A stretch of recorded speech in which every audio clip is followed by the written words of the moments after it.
Been a big week for Parma. A dude from Parma won the Buzzard bike, right? Wasn't he from Parma? Yeah.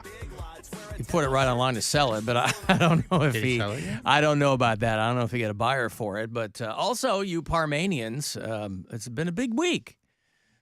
They did the top the top 100 cities, best cities to live in the United States. And Parma, Ohio is number 35. It's pretty good. That is very good.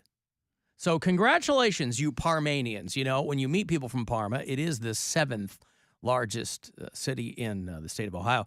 You never know which version of Parma you're going to get when you talk to people who live there. Because some of them will go, I can't wait to get the hell out of Parma. You know how Poundcake is about Northeast Ohio. He can't wait to get the hell out of here. New apartment notwithstanding. And then you'll talk to some other people who live in Parma. They go, I love it.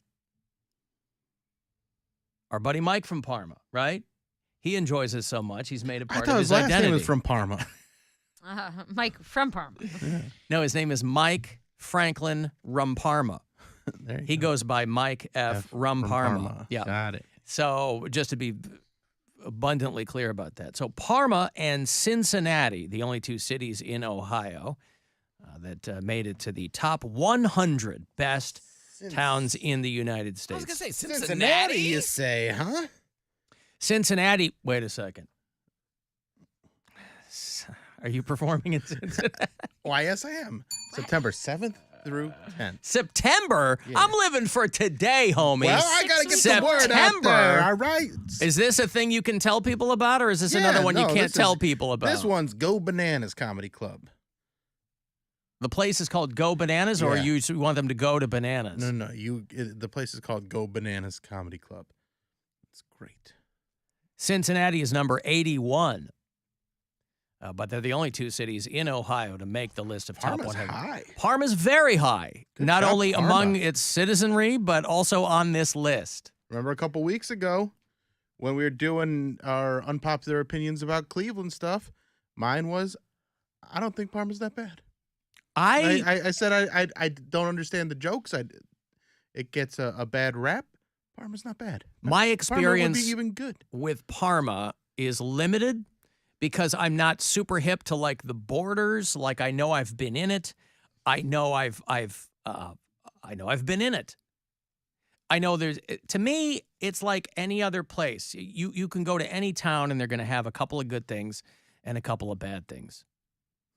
But apparently on this list, number 35, well, I'll just read you what they wrote.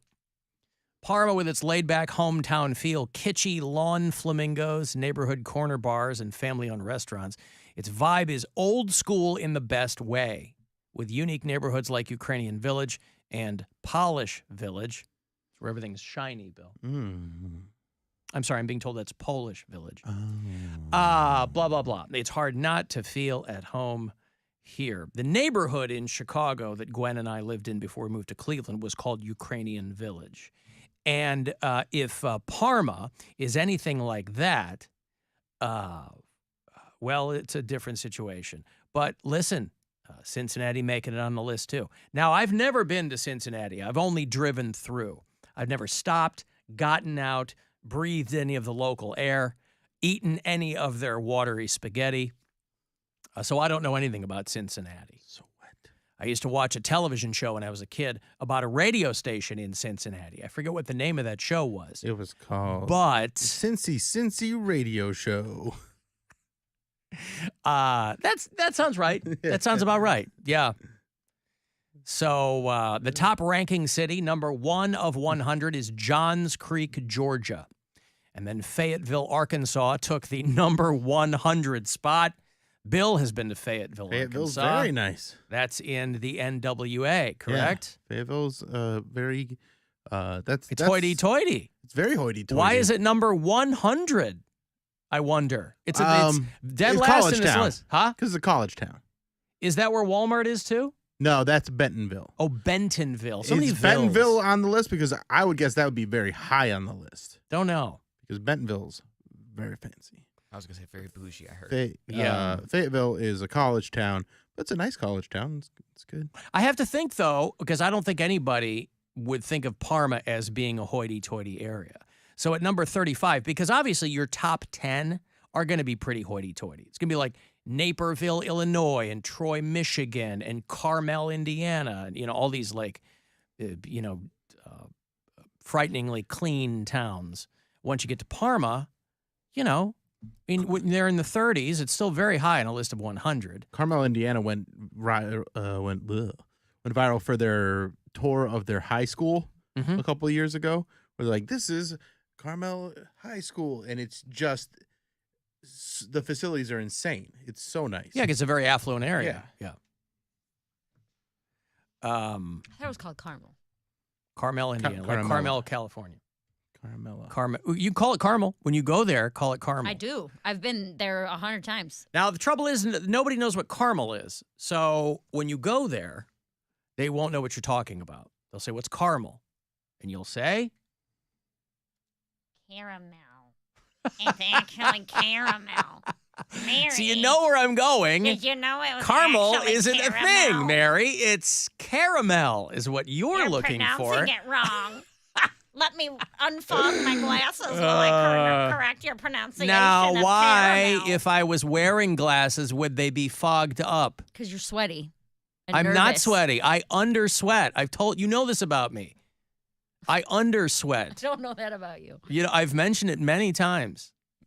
People who get very sweaty, I prided myself on being an undersweater until somebody told me in the medical profession that might be just as bad. That it might not be good that I undersweat because it would mean that I overheat.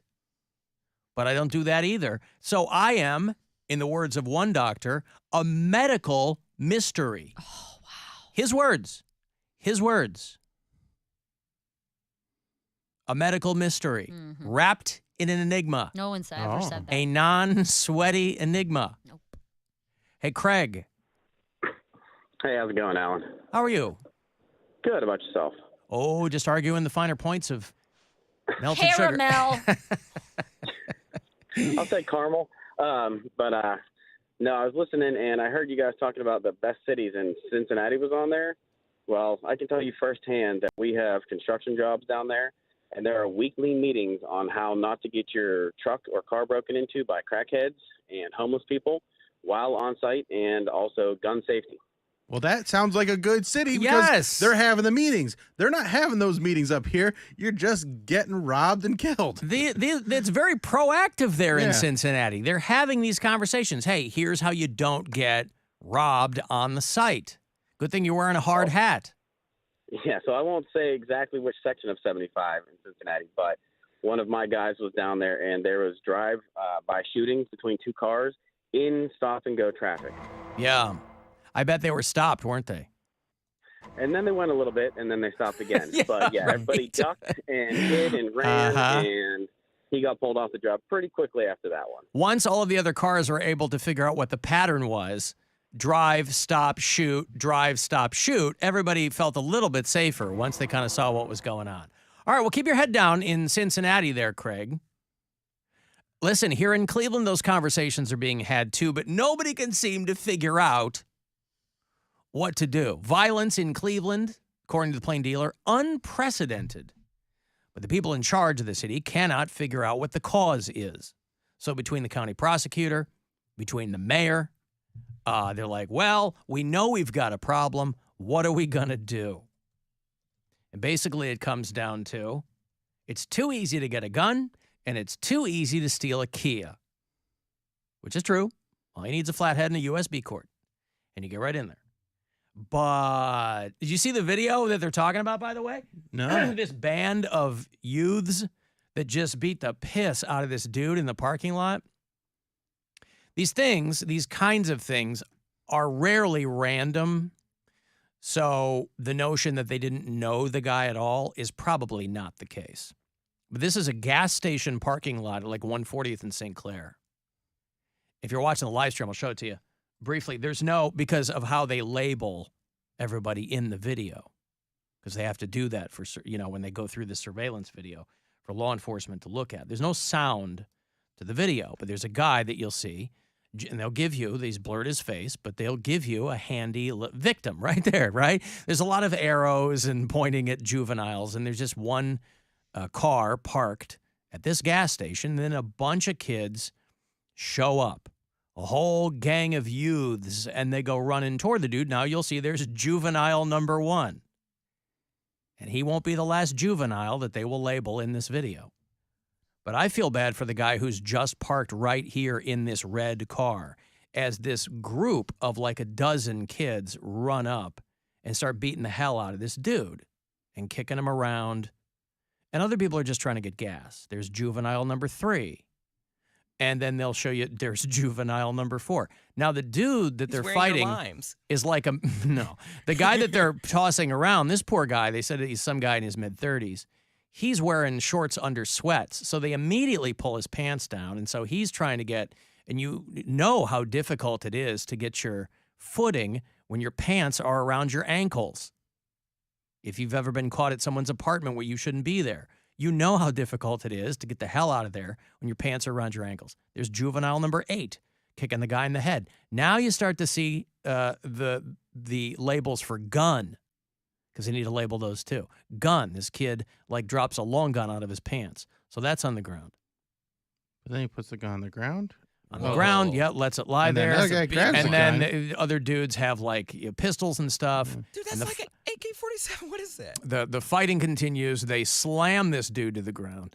So the kid picks up the AK or whatever it is like pointing it at him. Other people are just kind of walking through.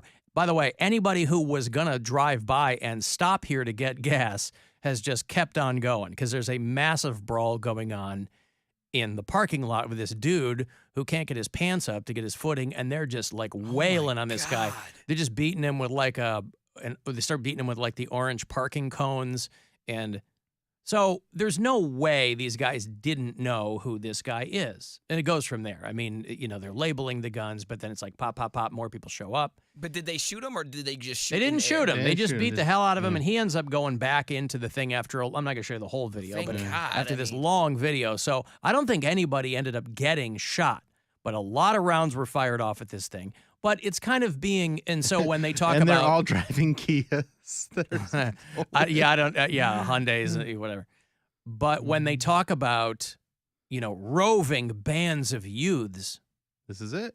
this is it. But it's also, again, most of this kind of stuff is not random. It's not to say that there isn't random crime. There's random crime everywhere. And they do need to figure this out. They need, by the way, if you watch that YouTube video, don't read the comments. Because guess what? A lot of people who all of a sudden don't like the Second Amendment anymore. Oh, really? I wonder what the difference is in that. Well, nobody knows. But the people who are in charge of the city, like, well, we got to get our hands around this and figure it out. Dude, that's insane. Dude was just sitting there and just squad pulled up on them. At least back in my day, it was frowned upon to jump. Like, that was you were looked at as weak if you were to jump on someone. Now, it's probably like some type of, like, oh, no, you have to jump someone. It's a thing now. Well, I don't think anybody was getting initiated into the I don't know. Latin kings, but, I mean, it just looked like it was a guy that they knew. But then this one dude puts a mask on and starts running and shooting. Yeah. Yeah, I'm just saying, like, back in the day, if someone were to get jumped, that person who initiated the jump would then get beat up because they're like, oh, that's weak. Like, you don't jump people because you're beating on someone who can't really defend themselves against 8 people. Well, yeah, but that sounds pretty old school. That implies that there's rules to follow. There was. Yeah, back when gangs were kind of more centralized. Now everything's all over the place. So who knows? But so these are the videos that they show, and they're trying to the youths of today. They're out of control, and they should talk to Connecticut. I know Connecticut's a small state, but that is a state that over the past 20 years has really figured out some things. They cut the number of people in prison in half. They closed a dozen prisons. They have crime rates at 40-year lows because they finally came to the conclusion that they were kind of, they were overcharging people with crimes. or charging them for more than they should have really been. And they did a lot of things in the state of Connecticut that not only kept people out of prison, but also dropped the crime rate. So I hope the people who are running Cleveland right now, Justin Bibb and the county prosecutors and those people, I hope that they're looking kind of outside the box, if you will, for things to figure those kinds of things out. Because they're going to have to do something, and nobody seems to know what that is. But I wasn't joking when I said, but basically 2 conclusions that they came to were too easy to get a gun, too easy to steal a Kia. I don't know what the Kia has to do with this particular video. I don't think it has to do anything with that. But when they talk about, yes, that's right, that they're real easy to get into. And so who knows?